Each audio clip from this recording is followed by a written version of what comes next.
Kau nak rom terlambat, pas roh, payah ngebener. Sehingga ketika Allah melehno wong kafir, melehno itu mencibir orang kafir. Kata Allah begini, ini mungkin yang hafal Quran bisa dicek lagi. Fakashafna angka hito akafa basarukal yauma hadid. Jadi kata Allah ngomentari orang kafir ketika di akhirat, laqad kunta fi ghaflatin min hadza. Kamu lupa kan kalau ada akhirat seperti ini, kata Allah. Fakashafna angka hito aka. Sekarang kamu saya kasaf, saya buka semua fakta. Fa basarukal yauma hadid. Sekarang pandangan kamu tajam. Dulu di dunia bilang misalnya seks penting, dugem penting, narkoba penting, maksiat penting. Kalau enggak gitu saya pusing. Nanti di akhirat semua ini jadi problem.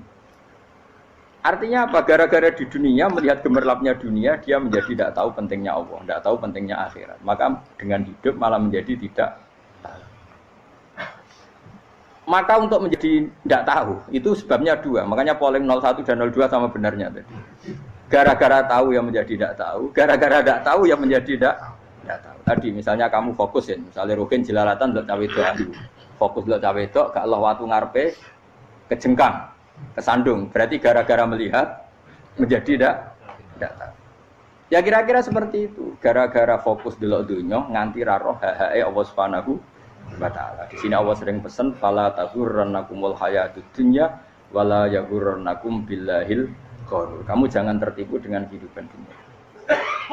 Makanya saya itu orang yang paling fanatik sujud. Soale kula suwun jenengan sing sujud. Wes sujud salat 5 waktu lah nikmati. Karena sekali kamu terbiasa mensifati dunia ini penting, nanti kamu akan lupa mensifati akhirat itu penting. Dan itu awal kamu tergelincir dari ansawa isabil, dari jalan yang benar. Makanya tadi pepatahnya orang sufi apa? An-nasu niyamun wa idza matu indah. Manusia itu tidur, kalau mati baru. Terus contoh kedua begini. Kenapa Allah begitu murka ketika orang tidak mengerti hak-haknya Allah? Bukan karena Allah anarkis atau keras, tidak. Memang secara akal pasti begitu. Saya sampai tak beda ini. Lihat contoh gampang-gampang saja, tak wari logika. Kalau ada orang buta lewat kemudian nabrak tembok, karena apa dia? Karena buta kan? Buta itu maknanya apa? Tidak tahu. Akibat tidak tahu, nabrak tembok. Ya kan? Karena tidak karena tidak tahu nabrak tembok, karena tidak tahu terjatuh di sungai, karena tidak tahu terjatuh di jurang. Sekarang juga sama. Orang karena tidak tahu pentingnya agama, tidak tahu pentingnya Allah, kemudian dia fokus ke duniawi. Akhirnya ya nabrak tembok. Natijanya sama enggak? Saya ulang lagi ya, orang buta karena tidak tahu nabrak tembok. Orang fokus untuk perempuan cantik atau melihat apa, kemudian dia tidak tahu depannya juga nabrak. Untuk menjadi nabrak itu syaratnya tidak tahu apa tahu? Bisa dua-duanya. Tidak tahu ya sebabnya nabrak, fokus ke yang lain ya bisa. Maka tidak tahu ya sebab nabrak, fokus ke yang lain juga sebab nabrak. Nah mata kita, hati kita ini sudah dipenuhi hal-hal yang tidak penting, sehingga kita lupa dari hal yang penting. Kayak tadi kita mau minum kopi saja, fokus sampai meninggalkan anak main sampai jatuh.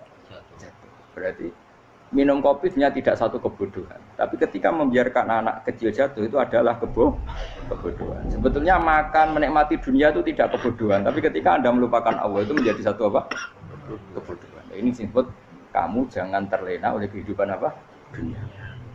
Nah kenapa terlena? Itu kakean delok. Mulane Nabi itu ora tau delok dunia. Nabi saya ini tak latih gitu di wali, tapi mukadimah. Kulon itu belum pernah delok. Saya pernah punya kakak wakil bupati, punya teman gubernur banyak tuh. Kalau delok susu ora wani, mergo kuwatir seneng. Nabi itu pernah, Nabi itu jenenge manusia, pernah lewat gitu. Kemudian tonggo-tonggone Nabi kebetulan pas pulang bawa unta-unta banyak. Itu Nabi melihat mungkin 0, sekian detik. Itu dilori pengiran. La tamuddanna ainaika ila ma matta'ana bihi azwajam minhum zahratal hayatid. Jadi misalnya koyo Rugen misalnya dulu wong numpak Alphard pejabat ana sing bukakno. Enak aja nak jadi wong ngene iki. Kalimat itu direkam oleh Allah bahwa Mustafa pernah ngomong enake dadi wong iku numpak Alphard ana sing bukakno. Tapi kan tetap kirim. Sehingga nanti di akhirat kalimat itu direkam. direkam misalnya nanti ternyata yang numpak Alphard misalnya nyuwun sewu misalnya yang numpak Alphard tadi tetap di neraka, kamu ya ikut di neraka.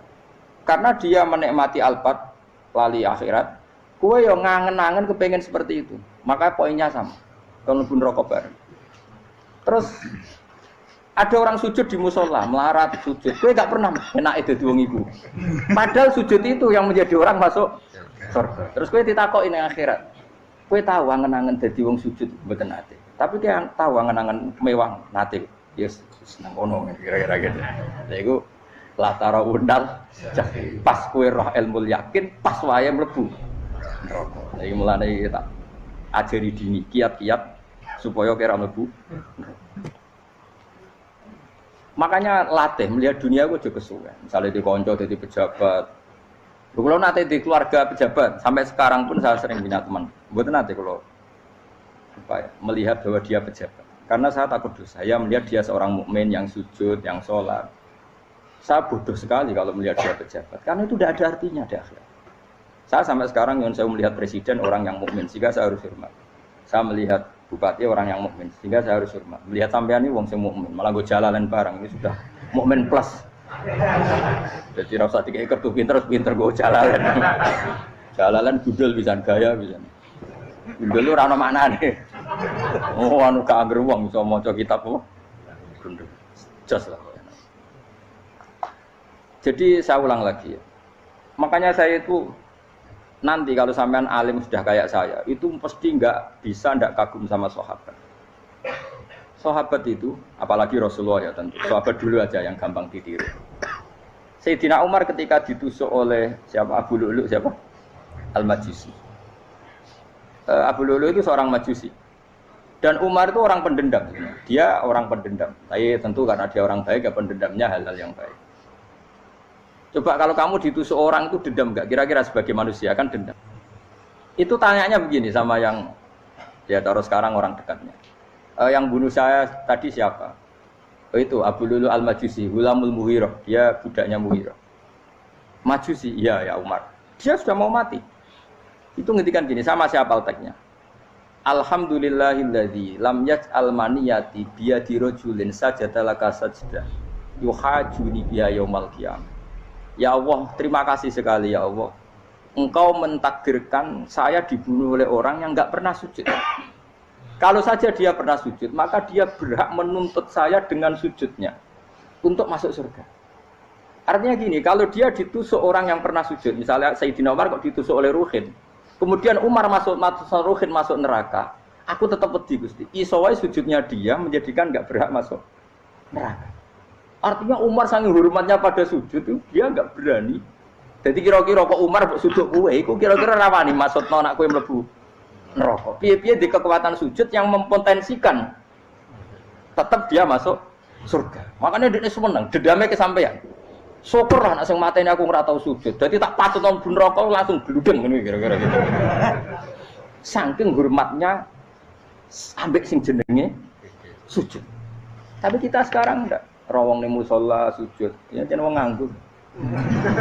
Otak kita ini sudah PKI lah kamu. PKI halus.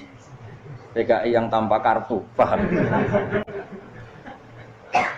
Makanya Allah kalau muji sujud, enggak sampean tak latih supaya baca Quran yang benar. Kayak apa Allah bikin Ka'bah? Kayak apa mulianya Ka'bah? Itu dibikin Allah untuk apa? Lil akifina wa ta'tusay warrukais sujud, dan untuk orang-orang rukuk dan sujud. Ketika Allah menurunkan rezeki di bumi dan di langit, itu perhitungannya Allah masih itu asli. Rabbana liyuqimus shalah faj'al afidatan minan nas tahwi ilaihim warzuqhum minas sama. Gusti, ben nak sujud ku kuat. Piye-piye menungso nak ramangan ra kuat. Nak is kuat diteno ku yo ben sujud. Liyuqimus shalah. Ketika Allah muji orang baik, atta ibunal abidunal hamidunas saihuna satrusé arraqiunas sajid. Yang rukuk yang sujud. Karena tadi ketika nanti Anda di akhirat, kenangan terbaik Anda di dunia itu hanya sujud. Liane itu coba misalnya kene akhirat terus video disetel sih. Pas kongkoi-kongkoi ini perapatan. Bariku nglamonem disetel. Beda di pegawai negeri. Ngayal gajine sakmene, engko sakmene nggo wayah. Wan terus rekam kabeh. Oh ora sini-sini wong. Terus tokoh idola sing duwe wae sing tumpakane Alfa di sekretaris saya. Iku mbok nang utakem iku berpuluh-puluh tahun. Dan itu jumlahnya poinnya misalnya 100.000. bareng idol anu Kanjeng Nabi mau 10%, cuma gayane maca selawat, tapi sebetulnya gak tahu bayangno ini miskinan Mbak Amit nih miskinan. Gayane maca selawat tapi teke ora tahu kepengin melarat koyo. Itu direkam. Makanya dari Habib-habib sing alim-alim niku almar'u ma'aman ahabba hada targhib wa tarhib. Kita ini kan sering dimotivasi mubaligh. Mubaligh itu kan saenake dhewe nang. Harus pokoknya seneng Nabi swarga. Dari Habib-habib sing alim nak ngritik, masalahnya dawe mu almar'u ma'aman ahabba. Wong dibarno wong sing disenengi. Apa kamu bisa menjamin seneng Nabi saudure seneng wong-wong itu?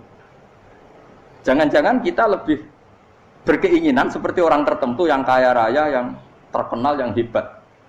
Meskipun kowe oleh sana muni seneng Kanjeng Nabi. Jangan-jangan status cinta kita terbukti ke orang itu. Iya toh, misalnya gambarnya pasang nang kamar. Wah. Partai wong kuasa. Terus kowe nyumbang masjid nyuwun sewu mau 50.000. Tapi bareng nyumbang untuk kemenangan orang itu 10 juta. Nyebut wong itu satu hari 100 kali, nyebut Nabi pendak salat. Bareng dihitung dipoling mbek malaikat. Disurvei buat dipoling orang pokoke. Dengan cara begini status senangnya orang ini ke siapa?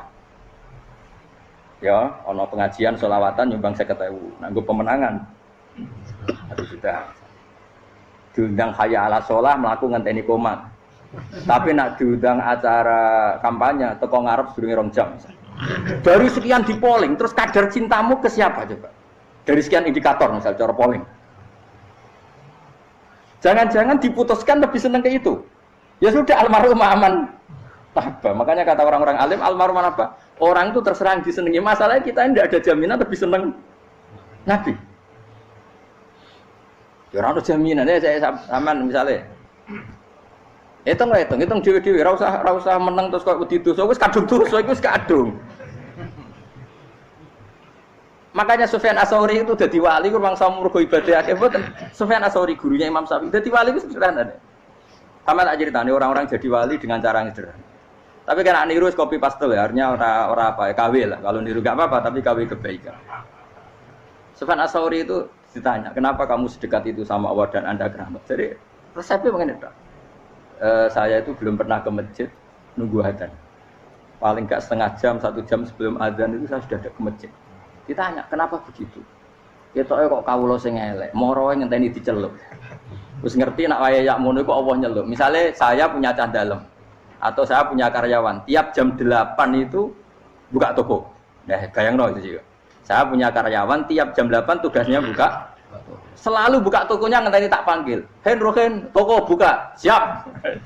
Tapi besok yang ngono lagi, jam 8 buka, siap. Tiap hari gitu, kira-kira kendaraan karane kok goblok apa sopan. Kira-kira enggak jawab deh. Goblok kritik jauh suwe sing gitu. Nah, Sufyan Ats-Tsauri tidak mau gitu. Wis ngerti nek Allah yang mono wayahe manggil. Dadi ya anggere jam 8 wis ning kono. Dadi nek Allah hayya ala sholah pun Gusti. Hayya ala sholah pun teng mriki. Iku sudah dadi wali. Oh, iku saya buat tiru tapi KW lho. Enggak masalah, tapi ini kan resep, no. Lho mangkel lo gak kira-kira. Ono karyawan tiap jam 8 kon buka toko. Selalu marane ngenteni di panggil. Jadi wali dulu tuh punya cara muamalah sama Allah tuh luar biasa. Ya ora usah mbok tiru terus kemen dadi wali wis ra iso kadung salah. Biasa wae. Aku lah nganti saiki ya biasa wae. Aku mau masjid ngenteni mekomat ya biasa wae. Tapi aku kan iso dadi wali lewat jalur liya lah aku ya. Jalurku kan akeh. Mulang ya mari wali, sabar ning coba ya mari wali. Jane ana jalur fikir ya mari wali. Tapi kan loro, fikir loro. Jadi Imam Adil ya wali, di bojo judes itu wali, masyhur. Ana wali ku barokah di bojo judes. Iki ya jalur dadi wali. Wah, lebih ngeri lagi. Ngeri tenan, antine akhirat dijak wedi. Jadi anak jote wae kan. Para suami takut istri silakan baris, bareng sing wis baris, bareng sing wedok. Pak rene lho tetep moro-moro. Wong wedi bojo kegawangan ini akhirat bahaya, you know. Yes. Bahaya wedi bojo nganti kegawan apa? Teng akhirat. Masyhur gitu. Jadi cerita-cerita wali wis ya saya ulang lagi ya. Latih, meskipun dari kecil latih. Makanya kamu tahu kenapa Quran itu kalau ngendikan sujud kayak gitu spesial. Balillah fa'bud wa kum minas syakirin. Jadi meskipun kita di dunia umumnya orang saya makan, saya minum. Saya juga punya istri, punya keluarga, punya apa. Tapi saya belum pernah melihat anak saya itu sebagai anak saya. Saya kalau melihat anak saya ini teman sujud saya, nanti yang meneruskan sujud saya. Saya tenan kulon bolak-balik ditanya istri saya dan agak-agak marah. Gus Bak, kenapa kamu hormat sama anak sampai gitu? Kalau nanti manja gimana? Kalau terlalu manja, saya bilang itu udah anak saya. Itu nanti yang meneruskan sujud saya, meneruskan rukuk saya. Saya nanti pasti mati dan saya butuh di bumi selalu ada yang sujud sama Allah. Dan itu yang paling dalam otoritas saya itu anak saya. Orang lain itu enggak dalam otoritas saya. Jika kita melihat anak itu ini penerus sujud saya, penerus rukuk saya. Kita enggak sudah duniawi sekali. Rumah tanah, anak tua ben di rumah. Kapitalistik. PKI lah pikiran yang ngono, Cina yang ngono.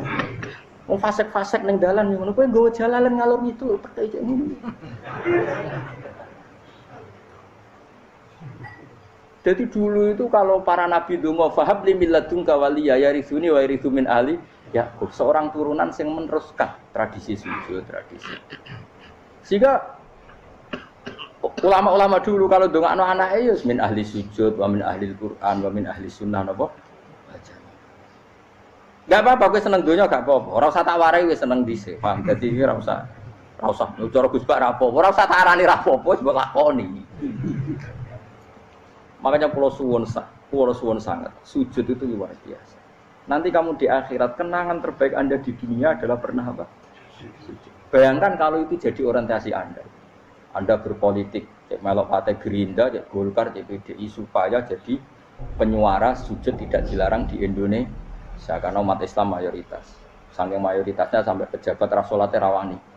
Gara-gara pejabat rasolat bakal dipilih. Itu berarti kamu berpolitik niat bikin satu pressure supaya standar orang benar adalah sing nopo sujud itu ya benar. Kok yang kaya kerja biar bisa beli tanah untuk masjid. Yang orang miskin ikut menopang supaya masjid itu berdiri. Semuanya orientasinya menuju apa? Sujud. Jadi tidak sujud itu harus jadi wong khusuk sing goblok terus sujud terus. Tahu-tahu negara dikuasai komunis misalnya. Terus akhirnya sujud gila. Termasuk menciptakan satu suasana Islami di negara ini juga berarti menciptakan keberlangsungan sujud. Karena dengan suasana Islami berarti sujud tidak dilarang bahkan dianjurkan dan sebagainya. Ini penting saya katakan karena kalau tidak diingatkan ruwet. Nabi itu pernah punya anak dalam. Anak dalam itu setelah mau boyong cara santri itu ditanya, kamu minta apa sama saya? Ya Rasulullah kasih waktu 1-2 hari mau saya pikir. Karena yang menanyakan orang yang sayyidul awalin wal akhirin setelah sekian 2 hari, minta apa kamu? Jalur Anda gak tanggung-tanggung. As'aluka murafaqataka fil jannah. Saya minta jadi temanmu di surga. Oh Nabi kaget tuh. Kok kowe diwarai wong? Mboten enten sing mari. Dene Nabi. Kok nek kowe diwarai wong ndak ya. Terus. Kenapa kamu minta itu? Kata tadi, kalau saya minta dunia itu nanti zailah. Dunia itu pasti hilang, faniyah pasti hilang. Maka yang abadi adalah saya jadi temanmu di surga. Tapi apa kata Rasulullah Jabir? Fa'inni ala nafsika bikasrotis sujud. Ya sudah kamu bantu saya, kamu memperbanyak sujud. Kayak apa? Nabi pun mintanya fa'inni ala nafsika bikasrotis sujud. Saya bantu untuk menolong diri kamu memperbanyak apa? Sujud. Makanya di pertama surat turun itu ada wasjud. Kamu bersujud dan kemudian mendekatlah kepada Allah. Tapi sekarang enggak. Karena kita kena hijab duniawi, mitra penting, semuanya penting dan semuanya penting itu makna di hati kamu adalah hadzun. Bahkan ngidolakno kiai perkara hadzun nafsu, kowe nak dadi kiai gedhe. Wah, teko ditolak al-badru. Wale napu pidato MC-ne muni Saiful Fadilah wal Karomah, mbah sakmene MC. Bare kudu disangoni dihormat. Tekan muji ulama wae dari segi dun. Ya, bare iso wayo akeh macam-macam. Utek nek selek, tekan muji ulama wis dari segi. Makanya saya ini termasuk ulama, kalau kan saya ngebis biasa. Kalau jarang kerja di panggungnya, seneng dulu. Supaya semua ulama udah dipandang secara apa? Dunia. Saya sampai sekarang ngedus anak kalau biasa. Teng pasar gitu biasa, kalau marung teng pasar mangan gitu biasa. Nak seneng kalau ben atas nama wong alim karena apa? Kalau kita terlalu menikmati dunia, lama-lama orang seneng ulama juga dari sisi dunia. Keren dadi kiai teko disualami dicucupi munggah. Ya enggak apa-apa itu enggak dosa, tapi takut saya elek-elek iku ngidolakno perkara duniawi, show-nya itu lho, Pak. Jadi ngene tak pikir teko ngaji bar wis warmu paham karepmu ora karepmu. Mulan ngarep ngaji karepmu. Mesti rugi kowe aku tenang ae aku. Ben orang itu latihan ikhlas, napa? Latihan. Kalau kadang gitu protes be tiang-tiang. Gus, jenengan sekali-kali nak tidak tak derekno kok umum. Aku itu tidak mengharamkan itu, meneh kula dereng tuwa. Dereng haji malah turu, topa meneh. Dalane ra roh dereng kiai malah ngel-ngel wong. Ngerusin tahu tak kon derekno ning kota, tak kon sepeda motor kan terno ning gone Malibu. Dalane ora roh malah yo neraka. Lha kene dalan akhirat ora roh donya ora roh sing lah tak kowe wong ijek urip. Dalan donya ora roh, dalan akhirat ora mbok roh iku apa.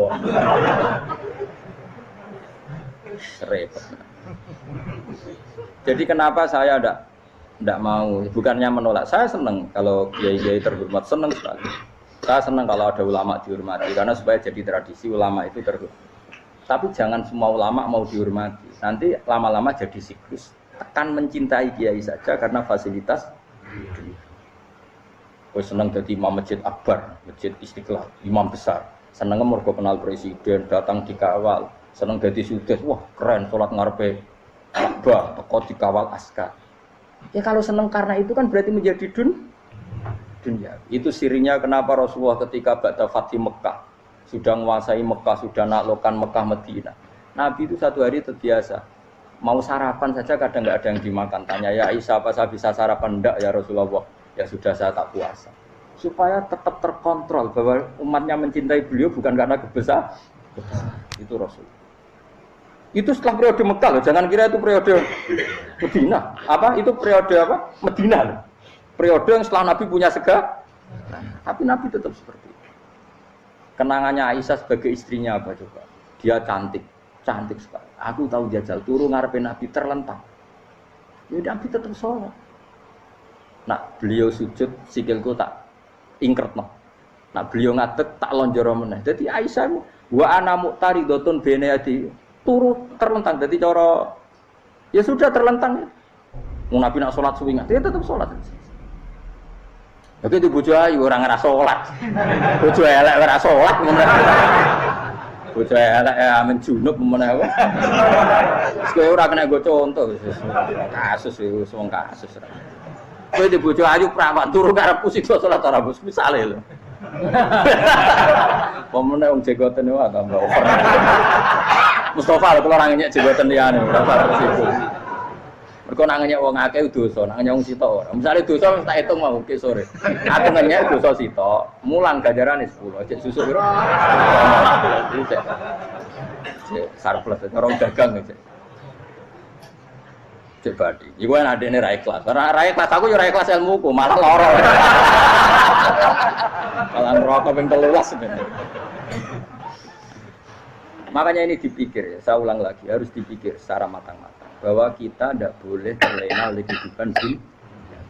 Menjadi bodoh kan Anda minum teh, kemudian anak Anda jatuh di pinggir Anda.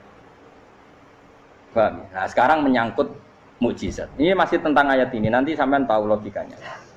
Tak beda, tidak jawab satu-satu saja. Karena iman sarannya harus tahu. Fa'lam, fa'lam itu tak tahu. Fa'lam annahu la ilaha. Ketika sekarang telur, saya memberitahu misalnya, Hen, telur ini udah dipitik, cara kowe mungkin tau. Ayo jawab satu-satu. Mungkin kan? Tapi pertanyaannya, saat telur menjadi pitik kemudian mungkin, dan ayam ini bisa terbang, bisa selingkuh, bisa punya anak turun, itu menjadi mungkin itu kan kamu pun tidak ikut menciptakan. Ikut gak kamu menciptakan telur menjadi ayam? Tidak kan? Kan di luar kudroh kamu, di luar kemampuan kamu. Tapi kamu bilang itu mungkin. Ada onta yang buting, yang sudah hamil sudah. Kamu bilang, nanti onta ini mau punya anak. Dan anaknya nanti bisa jalan seperti induknya. Kamu katakan apa? Mungkin. Tapi saat Anda katakan mungkin, Anda ikut menciptakan enggak? Enggak kan? Tetap itu kudrohnya Allah. Tetap itu. Maka para nabi itu tidak tahu bedanya antara onta yang keluar dari indukannya dan keluar dari batu. Itu syaratnya jadi nabi, syaratnya jadi wali. Nah, saya kira ono nabi. Makanya Nabi Soleh ditakoki, bukti nak kudrohe pangeran ubi. Lah kamu minta apa kata Nabi Soleh? Silahkan ada unta keluar dari batu itu. Nabi Soleh bisa. Ya tenan terus unta keluar dari batu. Terus kaumnya gawok. Wah kok hebat tenan unta metu kok batu. Jare Nabi Soleh, ya padha karo unta lahir kok indukane. Bedane apa? Ya beda. Lah bedane apa? Metu kok watu kok ya ora melok gawe. Metu kok indukane ya kowe ora melok gawe. Bedane apa? Tapi utakmu kena hijab, ngono niku ana bedane. Cara nabi-nabi ora roh bedane. Lah kula termasuk warasatul anbiya ya ora roh bedane cara. Waras utek kula niku waras. Lho lha yo misale kowe cara iman seperti itu yakin dadi wali. Wes amatir lah, wali swasta lah, pokoknya wis dadi wali. Jadi manusia itu lucu, sesuatu yang dia pun tidak bisa, itu sok bedakno. Kalau telur menjadi ayam mungkin. Sapi keluar dari indukan mungkin. Biji padi menjadi padi besar mungkin. Tapi nak watu kok jadi biji padi mukhal. Lu saat yang dikatakan mungkin-mungkin itu apakah manusia ikut memberi? Tidak kan? Ikut menciptakan? Harusnya kan tetap bilang, yo aku menyaksikan itu karena ada kekuatan X yang menciptakan itu. Harusnya dia kalau mau konsisten kan, saya tidak bisa menciptakan telur jadi ayam, tapi ada kekuatan lain yang menciptakan dan saya tidak bisa. Jadi telur keluar dari ayam ya kita tidak bisa menciptakan. Sapi keluar dari indukan ya kita tidak bisa menciptakan, termasuk untanya Nabi Soleh yang keluar dari batu besar kita. Makanya semua Nabi itu tidak tahu bedanya, itu bedanya Nabi sama enggak Nabi. Makanya Nabi itu tenang ya, masyhur. Ketika perang Khandaq, Nabi itu kelaparan. Kemudian Jabir datang, ya Rasulullah, istri saya menyiapkan makanan untuk orang 6, karena kambingnya hanya kecil. Maka hanya orang 6 saja engkau boleh datang ke situ. Tapi Rasulullah dengan santainya, ya ahlal Khandaq. Padahal yang ngeduk Khandaq itu sekitar 3.000, ya ahlal Khandaq. Halumu ilayya ke Jabir, karena Jabir sona atau amat, bikin makanan untuk kalian. Itu 3.000 orang. Wah Jabir dimaki-maki sama, sudah bilang untuk orang 6 Nabi, ya apa-apaan orang banyak, itu mesti tidak cukup, kita mana. Nabi santai, bilang ke istri kamu Jabir jangan buka makanan itu kecuali saya. Ya, pakai Nabi matur pengiran, Gusti ini cukupkan untuk orang banyak. Sama Allah di ACC ya terus cukup. Karena bagi Nabi, Nabi tahu betul. Sekarang ketika beras menjadi beras, apa dalam kudrah kamu, dalam kemampuan kamu, enggak kan? Ketika sistem tubuh kita makan kemudian jadi kenyang, apa dalam kemampuan kamu? Kue muni mangan maknane sego bolebokno mulut, terus kue darani punya kemampuan makan. Apa setelah itu kamu mengendalikan sistem saraf kita, sistem urat kita? Enggak kan? Jadi Nabi ora roh bedane, justru itu jadi Nabi. Karena dia enggak pernah terjebak, Nabi enggak pernah terjebak oleh yang dili. Makanya cara pangeran wa ma min dabatin fil ardi wala ta'iri yatiru bi janahihi illa umamun amsalukum. Ketika orang kafir minta bukti kudrohe Allah iku apa? Kanjeng Nabi didono manuk. Lah manuk terbang bukti kudrohe Allah. Ya biasa mat manuk terbang, wis suwe nek manuk terbang. Bukti kudrohe ning ndi? Lha iku tekek wis semper. Lha bukti kudrohe ya kowe ora iso gawe kan? Tapi maksudnya wong kafir bukti kudrohe pangeran gawe unta kok watu. Lah bedane apa mau hale unta kok watu ambek kok indukane? Bedane apa jajan? Wong ibuke unta yang ngrasa gawe. Apa ibuke unta bisa menciptakan anak-anak unta? Kan tidak bisa juga. Manusia juga ada. Jadi itu wis cukup dadi kudrohe. Tapi manusia angger barang sering terjadi darani mungkin. Maknane mungkin dekne sing nentukan mungkin atau tidak. Padahal zaman mungkin pun dia tidak ikut menciptakan. Ini lengil. Makanya itu kenapa Allah akhirnya bikin mukjizat supaya orang itu ingat kedahsyatan kudrohe Allah. Sebetulnya mukjizat itu tidak penting. Maksudnya tidak penting tadi untuk iman sebetulnya tidak perlu mukjizat. Makanya ketika Rasulullah SAW ingin nuruti mukjizat yang diminta orang kafir, Allah malah ngelingno inna fi khalqis samawati wal ardi wakhtilafil laili wan nar. Sajane ana langit, bumi, ada lautan, ada apa sudah bukti kudrohe Allah. Nah sekarang mukjizat kok ngenteni unta keluar dari apa tadi? Batu, ngenteni Nabi Soleh. Lautan merah di sebelah tongkatnya Nabi Musa terus terbelah. Itu dari mukjizat. Kalau itu maknanya mukjizat karena manusia tidak mampu. Apa manusia mampu bikin lautan? Kan tidak mampu juga. Kenapa itu tidak dikatakan